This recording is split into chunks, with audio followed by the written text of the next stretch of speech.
গোড়ালির চোট কাটিয়ে শ্রীলঙ্কা সফরে দলে ফিরতে আশাবাদী বাংলাদেশি পেসার তাসকিন আহমেদ। জুনের প্রথম সপ্তাহেই পুরোপুরি সুস্থ হয়ে উঠবেন বলে প্রত্যাশা তার। মিরপুরে অনুশীলন শেষে এসব কথা জানান তাসকিন।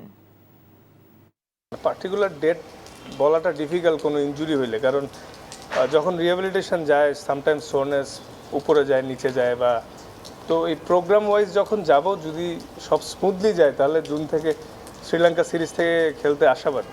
যদি এর মাঝখানে আল্লাহ না করুক কোনো প্রবলেম হয় তখন হয়তো আমাদের ম্যানেজমেন্ট থেকে তারা আবার ডিসিশন নেবে, আমরা একসাথে মিটিং করে কী করা যায়। বাট আশা করছি প্রবলেম হবে না, যেহেতু ওইখান থেকে ভালো সুখবর দিয়েছিল যে সার্জারি ছাড়াও রিহ্যাবিলিটেশনে সুস্থ হয়ে যাওয়া সম্ভব।